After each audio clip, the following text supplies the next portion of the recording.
পুনরায় ভোট গ্রহণে ইভিএম বিপত্তি। ডায়মন্ড হারবারের 243 নম্বর বুথে খারাপ ইভিএম। বেশ কিছুক্ষণ বন্ধ 243 নম্বর বুথের ভোট গ্রহণ। ভোট না দিয়েই বাড়ি ফিরতে হলো ভোটারদের। ভোট না দিয়েই বাড়ি ফিরছেন বহু ভোটাররা। 243 নম্বর বুথে ভোট গ্রহণ বন্ধ ইভিএম খারাপ হওয়ার জন্য। পুনরায় ভোট গ্রহণেও ইভিএম বিপত্তি। ডায়মন্ড হারবারের 243 নম্বর বুথে খারাপ ইভিএম। কি বলছেন ভোটাররা, কি অভিযোগ তাদের শোনাবো।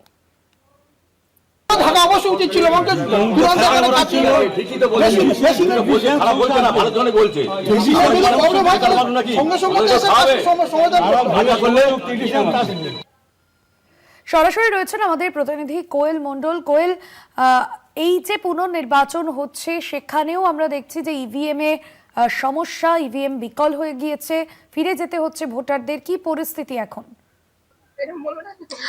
একদমই দেখো, আমরা এই যে পুনর্নির্বাচন এই মুহূর্তে চলছে ডায়মন্ড হারবারের 4টি বুথ এবং মগরাহাট পশ্চিমের 11টা বুথে। আমি ডায়মন্ড হারবার বিধানসভার 243 নম্বর বুথে দাঁড়িয়ে রয়েছি। তো এই যে রায়নগর এফপি স্কুল, এই 243 নম্বর বুথের ভোট গ্রহণ কেন্দ্র, সেখানেও কিন্তু একেবারে যে সমস্যার কারণে মূলত এই বুথগুলোতে পুনর্নির্বাচনের কথা ঘোষণা করা হয়েছিল, ওয়েবকাস্টিং বন্ধ হয়ে যাওয়া, ইভিএম বিকল হয়ে পড়া বা সিসি ক্যামেরা কিছু সময়ের জন্য বন্ধ থাকা গতবারের ভোটে, আবারও কিন্তু পুনর্নির্বাচনে ঠিক একই ছবির একেবারে কিন্তু পুনরাবৃত্তি দেখা গেল একই ঘটনার। সেখানে 243 নম্বর বুথ প্রায় ঘড়ির কাঁটায় 8টা বেজে 10 মিনিট নাগাদ সেই সময় থেকে ইভিএম সেখানে বিকল হয়ে রয়েছে এই ভোট গ্রহণ কেন্দ্রে, যার ফলে বহু ভোটাররা তারা দীর্ঘক্ষণ লাইনে অপেক্ষা করছেন নিজেদের গণতান্ত্রিক অধিকার প্রয়োগ করার জন্য। ভোটাররা তারা অভিযোগ করছেন যে অনেকে ইতিমধ্যেই ভোটদান না করেই চলে গেছেন, কারণ গতকাল সিদ্ধান্ত গ্রহণ করা হয়েছে এই বুথে পুনর্নির্বাচন হবে, সেই মেসেজটা সকলের কাছে পৌঁছয়নি। অনেকে ভোট প্রথমবারে অর্থাৎ 29 তারিখে ভোট দেওয়ার পর নিজেদের কর্মস্থলে ফিরে গিয়েছেন। যারা আছেন তারা কাজের মাঝখানে সময় বার করে একেবারে সকাল সকাল ভোট দিতে লাইনে দাঁড়িয়ে রয়েছেন।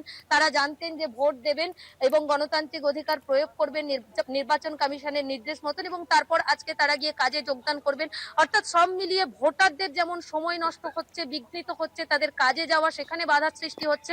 পাশাপাশি দীর্ঘক্ষণ বয়স্ক ভোটার তারাও কিন্তু লাইনে দাঁড়িয়ে রয়েছে, এবং ফার্স্ট ভোটার, কলেজ পড়ুয়া ফার্স্ট ভোটার তারাও লাইনে দাঁড়িয়ে রয়েছে, এবং তাদের সেই যে অভিজ্ঞতা, কতটা সমস্যার সম্মুখীন হলেন আমরা একটুখানি সরাসরি কথা বলবো ভোটারদের সঙ্গে। কি সমস্যা, কতক্ষণ দাঁড়িয়ে আছে? বিরাট সমস্যা। 1 ঘন্টা হয়ে গেল দাঁড়িয়ে আছি, বিরক্ত লাগছে, খুব বিরক্ত লাগছে। পুনর্নির্বাচনেও ইভিএম আবার আবার আবার একই ব্যাপার। কি জানানো হয়েছে, কেন বন্ধ আছে? কি ওই মেশিন খারাপ, কিছু জানানো হয়নি। মেশিন খারাপ, টেকনিশিয়ান আধ ঘন্টা বোধহয় হয়ে গেছে, টেকনিশিয়ান এসছে, সারা ব্যাপার করে সারাবার পরে ফের ভোট চালু হবে। অনেকে কি ফিরে গেলেন? হ্যাঁ, অর্ধেকের বেশি ফিরে গেছে। তারা কি ভোট দেননি? না।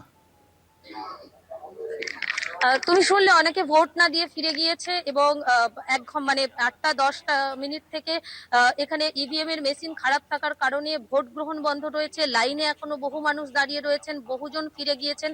টেকনিশিয়ানরা কিছু সময় হলো এসে পৌঁছেছেন, এবং সেটা কখন সারানো হবে বা নতুন কোনো এক্সচেঞ্জ করে নতুন ইভিএম মেশিন আসবে কিনা ডিসিআরসি থেকে, পুনরায় ভোট গ্রহণ কখন শুরু হবে তার কোনো নিশ্চয়তা নেই। কারণ নির্বাচন কমিশনের যে সকল আধিকারিকেরা এখানে রয়েছেন তারা স্পষ্টত কোনো কিছু বলছেন না। ভোটাররাও খানিকটা ধোঁয়াশার মধ্যে রয়েছে, এবং যত বেশি সময় গড়াচ্ছে, যেহেতু পুনর্নির্বাচন খুব শর্ট টাইম নোটিশের মধ্যে তাদেরকে আবার ভোট দিতে আসতে হয়েছে, তারাও কিন্তু খানিকটা অধৈর্য হয়ে পড়ছেন এবং উত্তেজিত হয়ে পড়ছেন।